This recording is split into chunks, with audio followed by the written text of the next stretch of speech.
Hola, buenas tardes. Una vez más estamos en el programa Doctor en Línea a través de Infromedios, un programa que es un conjunto con el Hospital Dr. Hernán Enrique de Aravena. Yo soy el doctor José Guidel, cirujano oncólogo de la Unidad de Patología Mamaria, y en esta oportunidad tenemos otro interesante tema, que es adultos mayores y pandemia.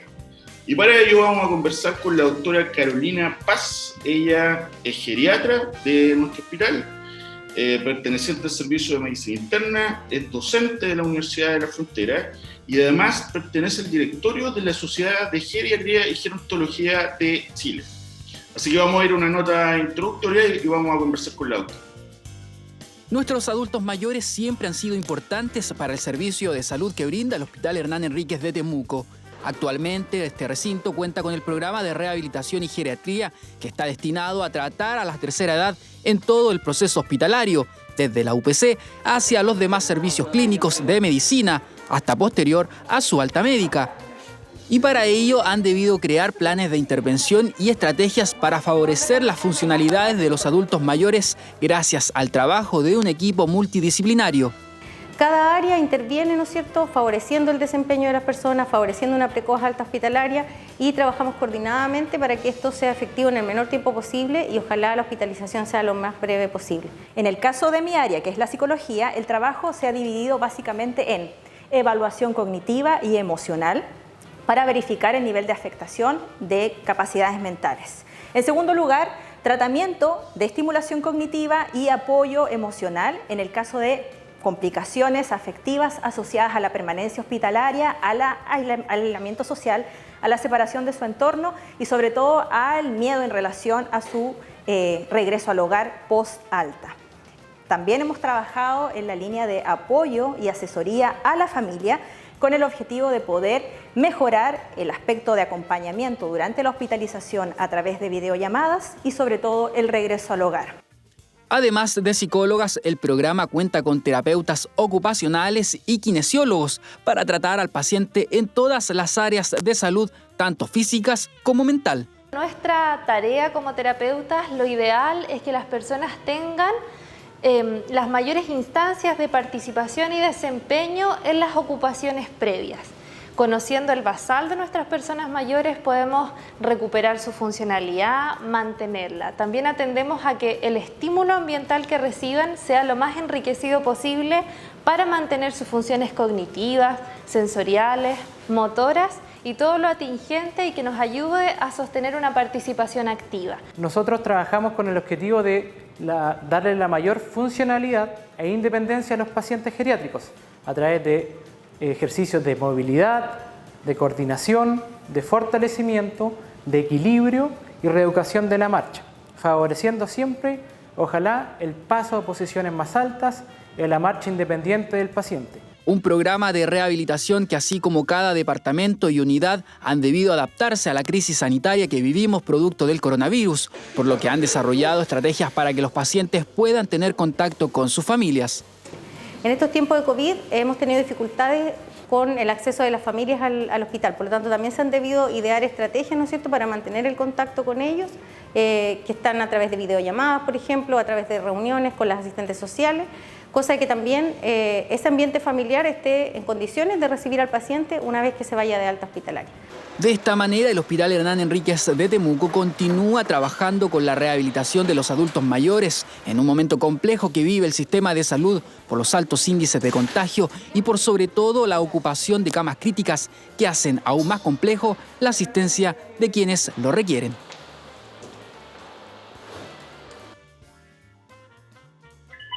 Bueno, ahí estábamos con una interesante nota introductoria y ahora le doy la bienvenida a la doctora Paz. Carolina, ¿cómo estás? Hola, bien, ¿y tú, José? Muy bien, gracias. Gracias por estar en el programa. Es un tema extremadamente interesante, adultos mayores, tenemos muchos adultos mayores en la región, en las familias en cada una de nuestras familias de adultos mayores hay mucha gente que está viviendo con sus papás, que está viviendo con tíos, que está viviendo con los abuelos. Una definición, Carolina, ¿qué es lo que significa un adulto mayor? ¿Desde qué edad se considera una persona adulto mayor? Mira, según la La OMS, el término adulto mayor se refiere a cualquier persona, sea hombre o mujer, que sobrepase los 60 años de edad, ¿ya? En Chile, de hecho, legalmente se es adulto mayor sobre esa edad. Perfecto. O sea, todos los mayores de 60 años. Yo pensé que era un poquito más. Mira, para algunas cosas, a ver, te estoy hablando del término legal, 60 años, persona mayor, ¿cierto? Pero para algunas cosas que tienen que ver, por ejemplo, incluso algunos GES consideran los 65 años, ¿ya? La verdad que a veces esa diferencia se hace en el contexto de países desarrollados y países en vías de desarrollo. Esa es como la diferencia que hay en reconsiderar uno u otro, ¿ya? Perfecto. Oye, Carolina, ¿cuál es la realidad, en relación a lo mismo, cuál es la realidad de adultos mayores en Chile? ¿Cuántos adultos mayores hay en Chile, en la región? Más o menos que nos dé una cantidad. Mira, en general, según el censo del 2017, que es lo más concreto que tenemos, el 11,9% de la población es mayor de 65 años. Y si de hecho lo consideramos como punto de corte en los 60 años, ese porcentaje aumenta a un 16,2%, ¿ya? Dando así a esta altura, digamos, porque este censo es del 2017, ¿cierto? Prácticamente casi 3 millones de habitantes de nuestro país son personas mayores. En la región, la realidad incluso supera, digamos, al promedio país. Somos la cuarta región más envejecida de nuestro país, la Araucanía, y aproximadamente casi el 20% de la población es mayor de 60 años. Perfecto, mira, interesante porque esto además, Carolina, ha sido dinámico en el tiempo. Nosotros sabemos que la población en general ha ido envejeciendo y que nosotros nos acercamos un poco más a lo que eran los países desarrollados en la década anterior. Cuéntanos un poco cómo ha sido eso en el tiempo y este cambio dinámico y a raíz de qué. O sea, en general hay que pensar que todo este cambio demográfico en Europa se dio en un proceso que duró prácticamente 200 años, ¿ya? En Latinoamérica y con especial acento en Chile, este cambio se produjo en los últimos 50 años. Entonces, en el fondo, de un momento a otro, nuestro país, nuestro sistema de salud, ¿cierto?, se vio, digamos, expuesto a una población mayor con necesidades, digamos, de un país que les debe de brindar un país desarrollado, y nosotros siendo un país en vías de desarrollo. Carolina, sabemos que la situación actual y la situación especial que estamos viviendo en relación a la pandemia ha hecho que el manejo de los adultos mayores y el trato con los adultos mayores y la convivencia con los adultos mayores sea extremadamente diferente. Nos ha hecho cambiar un poco la dinámica a nivel familiar, la dinámica también a nivel de atención médica, la dinámica dentro del hospital. Y eso también quería preguntarte, ¿cómo funcionan ustedes como unidad de geriatría en el Hospital Dr. Hernán Enríquez? Mira, la verdad que para nosotros desde ¿cuándo fue? El 3 de marzo se dio, digamos, acá a nivel país, por decirlo así, espera un minuto.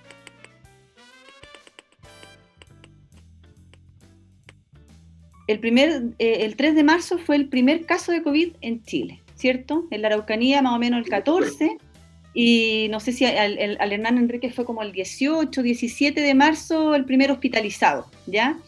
Y ya desde el 21 de marzo a nivel país se notifica la primera persona mayor, el primer fallecido, y esta era una persona mayor, ¿ya? Por lo tanto, ya rápidamente la pandemia empezó a hacernos sentir los cambios, ¿ya? Nosotros, digamos, comunidad, el 2020, o sea, el año pasado, tuvimos que reinventar, como se dice, todo nuestro trabajo, ¿ya? Y nos reorganizamos de tal forma a apoyar como equipo interconsultor a los equipos de salud que estaban con los pacientes COVID, específicamente en el 7º piso, apoyando a todos los mayores de 65 años, en manejo de síndromes geriátricos, especialmente el delirium, prevención que aparecieran otros, ¿cierto? Y por sobre todo con foco en disminuir el deterioro funcional asociado a la hospitalización y a la enfermedad como tal, que hemos visto que tanto no solo en personas mayores, sino que también en jóvenes, esta enfermedad ha sido muy catastrófica. Así es. Y hablábamos un poco de este cambio en la dinámica a nivel familiar, cómo se vive la contingencia y qué nos recomiendas tú en el manejo de los adultos mayores en las casas fundamentalmente. A ver, creo que hay que partir de algo más general, como dentro de los efectos de la pandemia, ¿cierto? La base es que este es el grupo poblacional más vulnerable, ¿ya? El encierro prolongado ha tenido consecuencias físicas y mentales muy graves para este grupo, y muchas de ellas, ¿cierto?, tienen que ver, vamos a tratar de clasificarlas como por áreas, como para que se entienda mejor, con la pérdida de masa muscular, ¿cierto? Empieza a aparecer más sarcopenia y esto aumenta el deterioro funcional, las caídas, lesiones, ¿ya? La interrupción y el poco acceso a centros de salud para controles de enfermedades crónicas o incluso servicios de urgencia. Hay muchos pacientes que se descompensaron sus enfermedades crónicas o aparecieron enfermedades agudas como un infarto, ¿cierto?, miocardio o accidentes cerebrovasculares que o lo pasaron en la casa o consultaron muy tardíamente, ¿ya? En la esfera de la salud mental, tanto la depresión ya existente a nivel como prevalencia, digamos, en este grupo etario en al menos un 20%, ¿cierto? Aumentó mucho, además de trastornos de sueño, crisis de ansiedad, angustia. Incluso hubo un aumento en lo que, según lo estimado por Senama, ¿cierto?, del maltrato en 3 a 4 veces a las cifras que teníamos, que estaban registradas antes, ¿ya? Por otro lado, en la misma área de la salud mental, los pacientes con demencia se vieron también muy perjudicados. La verdad que esta pérdida de vínculos sociales que se produjo de un momento a otro, ¿cierto?, empeoró e hizo que muchas veces la enfermedad progresara mucho más rápida, ¿ya? Muy rápido, porque hay mucha, disculpa que te interrumpa, pero hay mucha gente que está viviendo, abuelitos que están viviendo solos. Claro, efectivamente, o que vivían solos, y en este contexto de soledad se produjo una dinámica familiar en donde quiero proteger a la persona de esta enfermedad, porque hay que recordar que cuando partió esto había mucha incertidumbre, mucho miedo. Bueno, sigue habiéndolo a lo mejor, pero en el fondo a lo largo de todo este tiempo, en teoría hemos aprendido de a poco a ir conviviendo con esta nueva realidad que llegó para quedarse un buen tiempo. Entonces, en el fondo, al principio, toda esta incertidumbre en donde la persona quedó como en una especie de burbuja resguardada en su casa, ¿ya? Pero esto obviamente significó esta desvinculación. La verdad que nosotros como geriatras, la idea es distanciamiento físico pero no social. Ese es como el concepto para poder mantener, digamos, este contacto, ¿cierto? Y de esa forma evitar una serie de problemas, sobre todo que se dio en la esfera de la salud mental. Perfecto, o sea, y también que nos dé alguna con respecto a lo mismo, y determinar un poco en ese punto de contacto, o sea, mantener el contacto pero con distanciamiento social. ¿Cuáles son tus recomendaciones a nivel más bien familiar, a nivel doméstico? O sea, mira, creo que lo primero y que ya está, digamos, en curso es la vacunación. Ya la vacunación tanto para COVID, en este momento también las vacunas que son estacionales, ¿cierto? Influenza y la antineumocócica, ¿ya? Es importante el lavado de manos frecuente y el uso de mascarillas. Y obviamente no acercarse o reunirse o ir a visitar a una persona mayor, un familiar o en el fondo que la visita no tenga ningún tipo de síntoma respiratorio y aunque sea leve.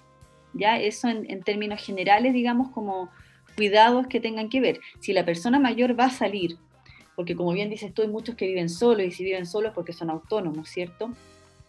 Si va a salir también, la idea es que sea con un viaje, por decirlo así, o una salida programada, de tal forma en horarios en donde se estime que haya menos aglomeración de personas, siempre con su alcohol gel en la mano, ¿cierto? Y en el fondo, dentro de lo posible, es evitarlo. En el fondo es solo si es que debe hacerlo.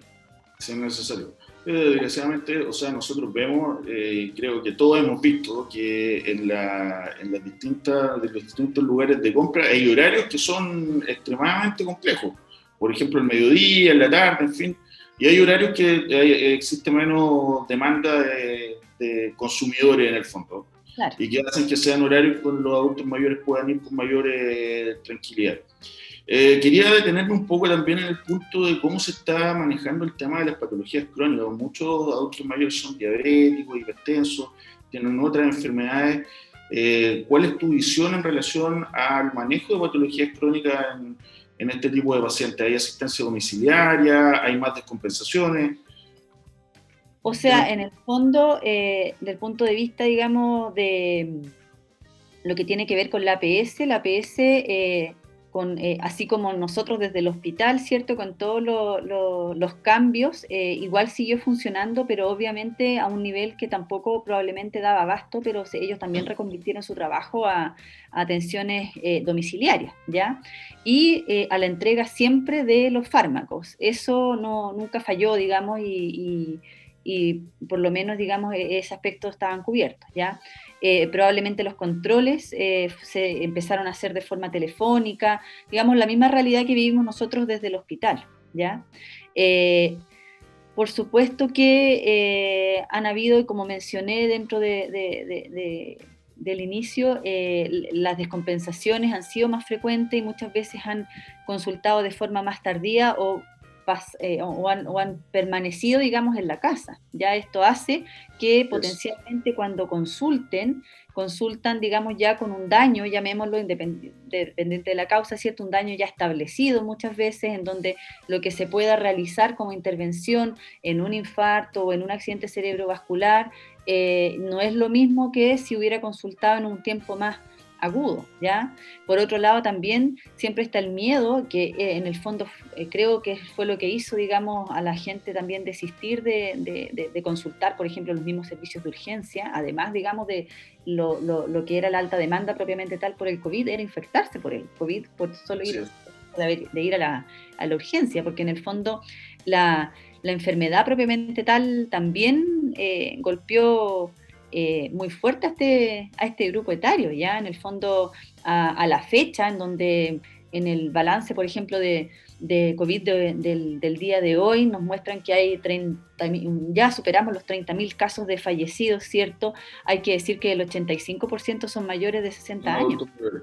Sí, y que en el fondo, si bien ahora están empezando a ver mayores las muertes están dando el énfasis en el fondo que están falleciendo más gente más joven, el porcentaje proporcionalmente sigue siendo bajo. Exacto. Sigue siendo bajo.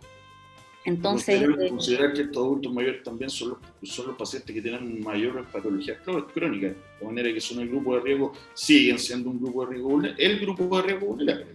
Eso no cambia. Exactamente. Y en el fondo, para quienes contrajeron la enfermedad en los distintos niveles de gravedad, ¿cierto? Muchas veces, si lo pasaron en la casa, por decirlo así, potencialmente fue menos traumático que a lo mejor la experiencia de una hospitalización, en donde en el fondo ahí también el hospital en ese aspecto, también producto de la pandemia, se cerró en cuanto a las visitas, ¿cierto? Los pacientes estaban solos. De todas las edades, pero en el fondo yo te hablo de las personas mayores, pero a quienes les impacta mucho más. Además, todas las complicaciones asociadas a la enfermedad misma, a nivel pulmonar, cardíaco, cerebral, ¿cierto? Y la aparición de síndromes geriátricos, tienen mucho más riesgo de eso, ¿cierto? El deterioro funcional, delirium, de muy difícil manejo, hay que decirlo, la sarcopenia, la malnutrición. Y por último, una vez que son dados de alta, por decirlo así, queda lo que se denomina el síndrome post-COVID, que es un término, digamos, en quienes, dado a quienes continúan manteniendo, ¿cierto?, presentando síntomas después de su recuperación inicial, ¿ya? Y eso, entonces, como las personas mayores, como bien dices tú, son quienes más enfermedades crónicas tienen, por lo tanto los hace más susceptibles de prolongar en el tiempo y hacer más persistentes estos síntomas asociados a la enfermedad, que incluso se ha visto esto en gente joven, ¿ya? Que se han prolongado los malestares. Con síntomas prolongados. Carolina, quería que nos contara un poco de este fenómeno del delirio. Nosotros los médicos lo tenemos claro, pero a mí me ha pasado que mucha gente me señala, tengo un abuelito enfermo y que ahora está más enfermo en la casa y está viendo arañas o está viendo cosas extrañas o empieza a decir garabatos, ¿no es cierto? que nos cuente un poco la definición de delirium a grosso modo para que exista un concepto claro en la gente que nos está viendo y escuchando. Bueno, primero de entender, digamos, que es un síndrome clínico que es transitorio, ¿ya? Es reversible y se caracteriza... ¿Perdón? Eso es importante, que es transitorio y reversible. Claro, se revierte, ¿cierto? Y que se caracteriza dentro de esto por compromiso principalmente de la atención, del nivel de conciencia y disfunción cognitiva, que en el fondo es lo que tú manifiestas, que hay alucinaciones, pérdida del juicio de la realidad, ¿cierto? Delirios, etc. Muchas veces, bueno, este cuadro siempre es de un comienzo agudo, fluctuante, y están todas estas alteraciones, tanto el nivel de conciencia, en donde en el fondo uno puede decir el nivel de atención, hay alteración del compromiso psicomotor, muchas veces que eso le da el tipo de delirium, si es hiperactivo o hipoactivo en el paciente que se agita, ¿cierto? Hay un compromiso global de la cognición, muchas veces hay distorsión del pensamiento, que ya no está organizado, ¿cierto? También se asocia a otros síntomas que son más... pueden ser emocionales, ¿cierto? Por un lado, irritabilidad, miedo, labilidad, y por otro lado también hay alteraciones del ritmo circadiano, se invierte el ciclo sueño-vigilia, por ejemplo. Ya eso es como el cuadro clínico general. Y ¿qué es lo importante de esto? Que en el fondo, para nosotros como geriatras, el delirium es una urgencia y es un cuadro clínico que siempre se debe a algo. No está así por sí solo, y dentro de las causas lo más probable y lo más frecuente a descartar, ¿cierto? Es infecciones, neumonias, infecciones urinarias, que se da en personas en donde tienen una reserva cognitiva muchas veces disminuida y da síntomas este órgano, en este caso si es el cerebro, ¿cierto? Muchas veces se da que el paciente tiene una infección urinaria y antes de tener el cuadro clínico clásico, o que incluso hayan manifestaciones urinarias, ¿cierto? El paciente comienza a desorientarse o a agitarse o a tener alucinaciones. Comienza con este fenómeno denominado delirium que tú has explicado también. Y una persona, y más o menos igual en el mismo sentido, Carolina, explicar qué sucede si un adulto mayor presenta este cuadro de delirium que tú acabas de describir. ¿Cuál es el manejo que debe tener una persona en la casa? ¿A dónde debe acudir? Directamente a la urgencia, llamar a atención primaria. ¿Cuáles son tus recomendaciones?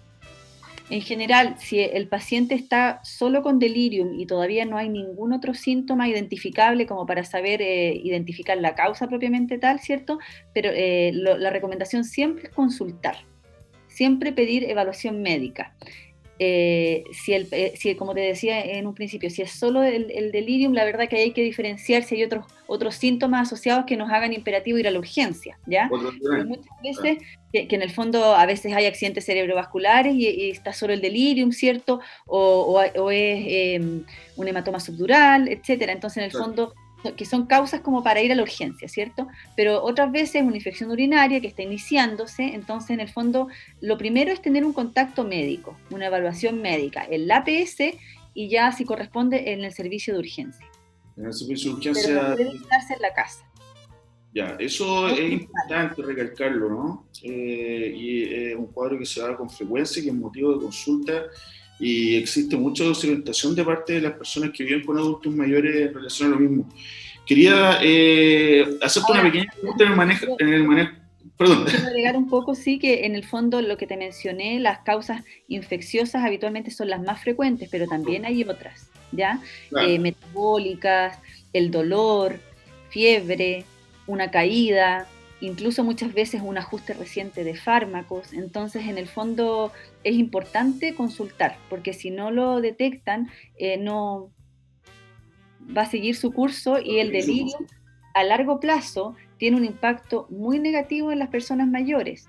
Hay más mortalidad a los 6 meses, puede instaurarse posteriormente un deterioro cognitivo, si bien el delirium no hay una lesión orgánica, no es como un accidente cerebrovascular que yo lo voy a detectar en un escáner y veo en la hipodensidad, ¿cierto? En el delirium acá no, acá es una descompensación a nivel de neurotransmisores, pero igual puede generar un daño funcional finalmente, y por otro lado el deterioro funcional. Entonces se asocia en un paciente que empieza a hacer delirium y no se maneja a tiempo, tiene mayor riesgo. Tiene mayor riesgo y también tiene el riesgo asociado a la enfermedad que lo está desencadenando, ¿no? Además. Carolina, ¿cómo ha sido el manejo que ha tenido el hospital en general y lo que conoces tú de la atención de salud con relación a las plataformas que se están usando con los adultos mayores en la realidad a nivel regional? ¿Existe esa posibilidad de que los adultos mayores que están hospitalizados tengan acceso a plataformas que se puedan contactar con sus familiares a través de dispositivos móviles, etcétera?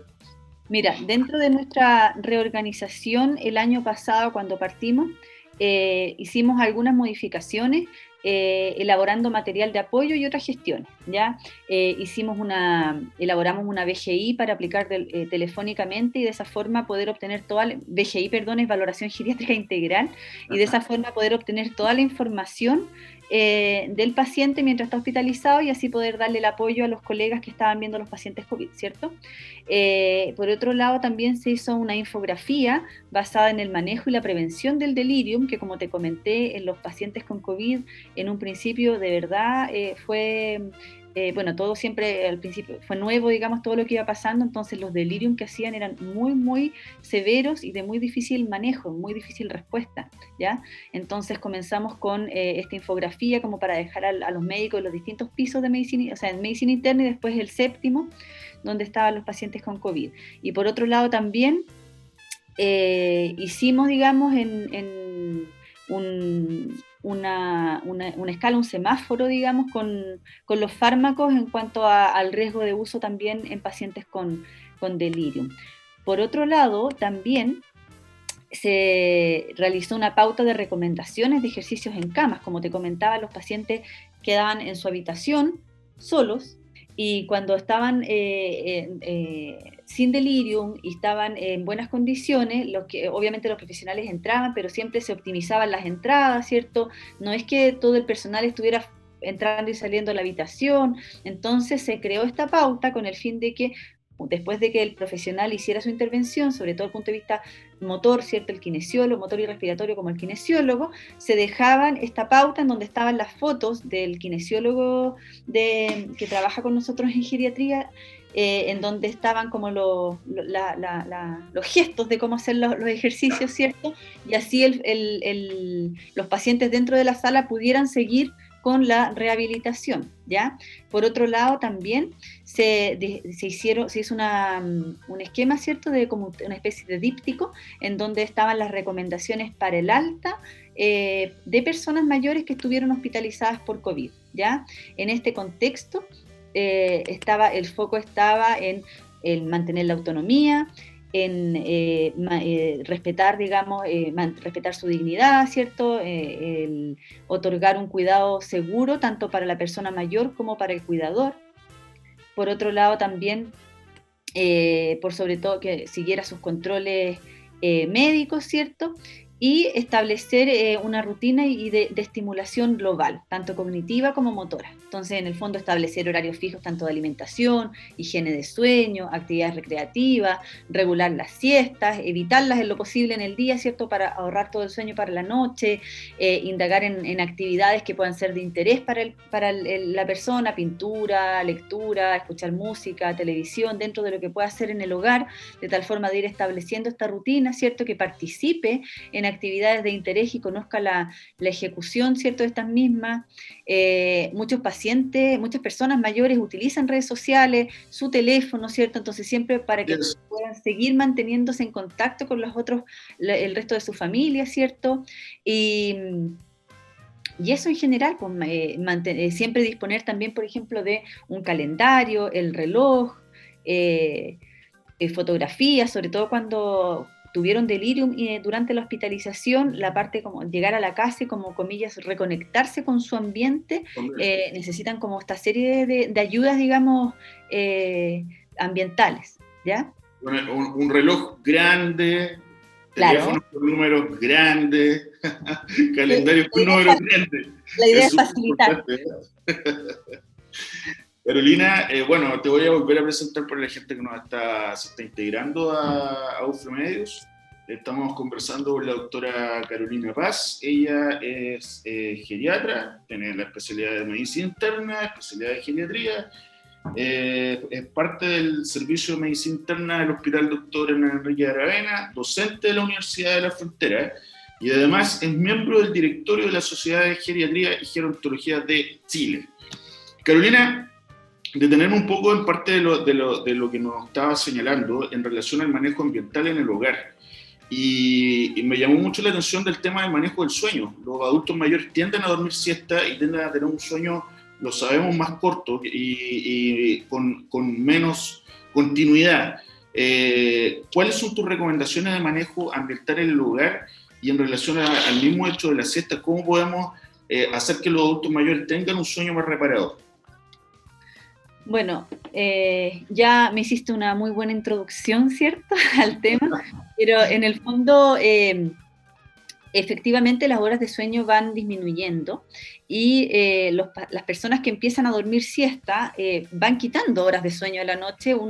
Nosotros no dormimos 24 horas, entonces si esta persona duerme durante el día, no podemos, o mucho o todo el día, no podemos esperar que además duerma en la noche de forma continua, ¿ya? En ese aspecto es importante aquí recalcar gran parte de lo que ya mencioné, que tiene que ver con una rutina activa, realizar actividad física, ¿ya? Evitar, digamos, mantener una estructura en cuanto a la alimentación, evitar comer en horarios muy tarde, también la ingesta de líquidos, que no sea tan a última hora para que el deseo de orinar, por ejemplo, no el sueño en la noche. Por otro lado, también la administración de fármacos, muchas veces también que esté en un horario acorde, digamos, que no interrumpa, dentro de lo posible, por supuesto, el sueño de la noche. No beber bebidas, muchas veces café, Coca-Cola, ¿cierto?, que sean estimulantes. Eso en términos generales, ¿ya? Bueno, y otras cosas que tienen que ver con la higiene de sueño propiamente tal, que es como, por ejemplo, la tele, ¿cierto?, o estar con el teléfono hasta tarde, sobre todo, y que eso en general empieza también a interrumpir el sueño. Mira, tremendamente interesante y curioso también, porque estuvimos conversando hace un par de sesiones atrás en este mismo programa en relación al manejo del sueño en los niños, que claro, con una fisiología bastante distinta, pero en general en términos de recomendaciones es bien similar. Y en el mismo sentido, hay uso de medicamentos para dormir. Y yo en lo personal como médico lo he visto, que los adultos mayores usan de pronto algunos fármacos como sopiclona o otro tipo de inductores del sueño, o benzodiazepina. ¿Cuál ha sido cómo has visto tú este manejo en estas condiciones especiales de pandemia, y cuáles son tus recomendaciones a la gente que nos está viendo en relación al uso de estos fármacos, que muchas veces no están indicados por el médico, dicho sea de paso? Es que, de hecho, por ahí va a partir, viendo que en el fondo lo primero es que no sea automedicado, porque probablemente en ese aspecto la elección del fármaco no necesariamente va a ser la más idónea y podemos generar problemas asociados después a la cascada de prescripción, ¿ya? Segundo, es importante determinar el contexto de este trastorno de sueño. La verdad que en la pandemia, como te mencioné, dentro de los efectos que ha tenido en este grupo etario, muchas veces el trastorno de sueño puro no es lo que se da, sino que se da en un contexto de crisis de angustia, de ansiedad, o de frentón ya un trastorno de ánimo instaurado. Por lo tanto, el trastorno de sueño viene a ser como un síntoma más que se suma, digamos, a todo este contexto. Por lo tanto, el abordaje del punto de vista farmacológico, porque del no farmacológico sigue siendo lo que conversamos recién, ¿cierto?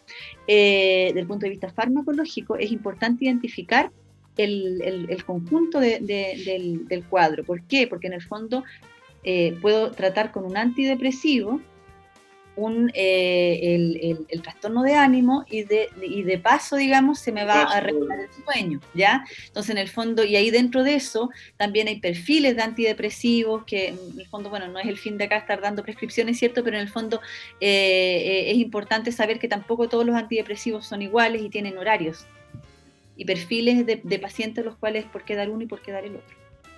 Eso es diferente. Eso quería detenerme un poco también, Carolina. Las benzodiazepinas, eso para no dejarlo en el tintero, las benzodiazepinas, la verdad que en primera instancia no son un buen medicamento primero, para que se automediquen, segundo, tiene que ser dado en circunstancias bien puntuales, o sea, si se necesita en caso de una crisis de angustia importante, ¿cierto? O de ansiedad, ¿cierto? Bueno, no, nada que hacer, hay que indicarlo, ¿cierto? Pero siempre, digamos, bajo la supervisión médica y estar atentos al retiro, porque en el fondo es un fármaco que en las personas mayores, dado a la condición del medicamento, que es lipofílico, y las personas mayores, que con el paso del tiempo cambia la composición corporal, ¿cierto? Tenemos más un componente de grasa mayor comparativamente con la gente joven. La vida media de estos fármacos se prolonga mucho más en el tiempo. Entonces, por ejemplo, una benzodiazepina que en un joven como tú puede durar 24 horas, ¿cierto? En una persona mayor puede estar 3 días, digamos, todavía circulando el efecto. Tú tienes que entender que para mí yo es pura gente mayor, entonces eres una Bueno, qué bueno que lo digas, porque es algo que la gente no sabe, y la verdad es que las benzodiazepinas hoy día no sé de qué forma, pero están muy disponibles, y nosotros en la práctica clínica lo vemos. Hay mucha gente que se automedica y que cree que tomar una benzodiazepina es igual para un niño, para una persona adulta y para un adulto mayor, y sabemos los médicos que no es así. De lo que, tal como tú decías, la vida media se prolonga a raíz de estos cambios fisiológicos propios de la senectud. Un detalle con eso es que en el fondo también el uso prolongado después, sobre todo cuando se inicia en un contexto de automedicación, a largo plazo, y eso ya está, digamos,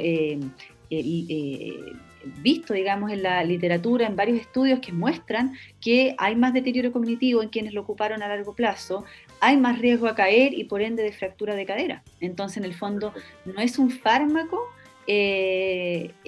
para que se dé así tan al voleo y tan tranquilamente. Carolina, como para ir terminando un poco en nuestra conversación muy interesante, que desgraciadamente en todas las conversaciones nos falta tiempo. Bueno, en tu especialidad especialmente nos va a faltar tiempo, pero esperamos que los amigos nuevamente de UFROMEDIOS nos den otro espacio más adelante, claro, que nos cuente un poquito del trastorno depresivo en los adultos mayores. Hoy día tenemos adultos mayores que están con depresión y con esta situación tan particular que estamos viviendo, que tú nos señalabas que tienen menos contacto con la familia, menos contacto con los amigos. Muchas veces han tenido pérdidas de familiares y de amigos de su círculo de edad. Entonces, ¿cómo tú estás viendo esta situación a nivel local?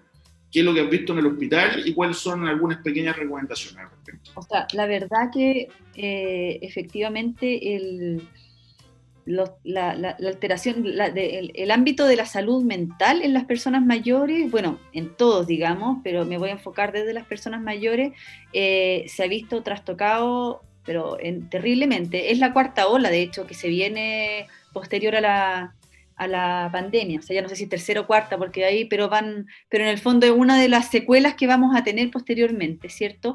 Basada, digamos, en esto, digamos. La verdad que desde el punto de vista de la depresión, lo básico, digamos, y partiendo del APS, que en donde en teoría se debiera de pesquisar más, ¿cierto? En un contexto más normal, ¿cierto? No tanta pandemia, pero para contextualizar, en base al EMPAM, al estudio de medicina preventiva del adulto mayor, que se debiera realizar de forma anual, se incluye una pregunta única que en base a esa, si se responde sí, que es si en el último mes se ha sentido deprimido, se realiza después una escala, un screening específico para trastorno de ánimo, que es la escala de depresión de Yesabach, ¿ya? Y si eso resulta superior el punto de corte a 6 puntos, se deriva a médico, ¿ya? Ese era como el contexto general. Como les mencioné, claro, la prevalencia de la depresión está cerca del 20% y que en este contexto obviamente ha aumentado. Tiene un impacto, digamos, enorme en las personas mayores, de mayor mortalidad, mayor riesgo suicida. En Chile, el grupo de edad que más se suicida son las personas mayores, no los jóvenes. Y todas las políticas públicas y todos los programas están enfocados en suicidio en personas jóvenes. No hay ningún programa para personas mayores. Se genera también más deterioro cognitivo, ¿ya? Muchas veces puede ser esa, digamos, un motivo de consulta, la queja de memoria, y en el fondo lo que hay es un trastorno de ánimo de por medio. Hay peor evolución de las comorbilidades en general, tienden a a asociarse a mayor deterioro funcional y por ende a menor calidad de vida, ¿ya? Se vuelven más policonsultantes, tanto a las consultas ambulatorias, a las urgencias, las hospitalizaciones son más prolongadas, hay un mayor riesgo también de consumo de fármacos, de alcohol, y etcétera. Entonces, como te digo, eso, y obviamente con todo este contexto se ha acentuado. ¿Qué te puedo decir como recomendación? Que la depresión hay que tratarla, y es validar el sentirse mal, es validar, digamos, sobre todo en este contexto, no normalizar y no... porque en algún momento, digamos, vamos a tener algunas de las consecuencias, y muchas veces ya es distinto tratar cuando el cuadro está empezando versus a cuando ya hay alguna complicación o un deterioro cognitivo, por ejemplo, ya instaurado. Exacto. Lo otro, Carolina, y como para ir finalizando, con respecto a lo mismo, también en la práctica clínica de pronto nos toca ver pacientes que están con depresión, adultos mayores especialmente, y que deciden, tanto por decisión personal y muchas veces por decisión familiar, detener su tratamiento. ¿Qué te parece? Detener el tratamiento, no tomarse más los fármacos. ¿Qué te parece a ti? Y una pequeña recomendación también con respecto a eso, porque sabemos que tener un tratamiento de depresión debe ser con indicación médica, ¿no? Y además necesita una articulación, etc. Exactamente, o sea, de partida siempre los ajustes farmacológicos deben estar a cargo de un médico. No es recomendable que nadie, digamos, que no sea médico, se tome esa atribución. Los tratamientos antidepresivos, suspenderlos bruscamente, muchas veces generan un síndrome de abstinencia o esta especie de cortocircuito de neurotransmisores, ¿cierto?, que van a hacer sentir muy mal al paciente. Por lo tanto, o sea, no es recomendable en ningún caso, siempre bajo la tutela médica, indagar, digamos, por qué quiere abandonar la terapia, porque muchas veces puede ser porque en el fondo todavía se siente mal, y más que a lo mejor abandonar esa terapia hay que cambiarla, o ver, digamos, cuál es lo que... Mira, habitualmente cuando a mí me llega un paciente, hay cosas que y hago mi valoración geriátrica integral, hay cosas que yo como médico me preocupan de salud, ¿cierto? Pero siempre les hago la pregunta de qué les preocupa a ellos respecto a su salud. Porque en el fondo, si llega un paciente a consultarme y para él su principal problema es el dolor de este dedo, y yo en general vi que era hipertenso, diabético, que estaba descompensado, y me pongo a ajustar los medicamentos solo para eso, pero no le solucioné la molestia y su preocupación, en el fondo no voy a cumplir mi objetivo. ¿Me entiendes? Que se sienta mejor.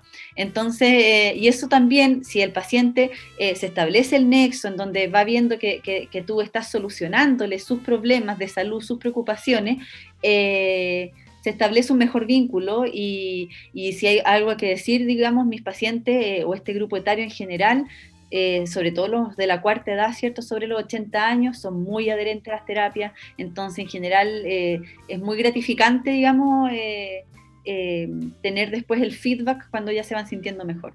La retroalimentación. Sí. Carolina, súper buena la conversación. Entretenido. Sí.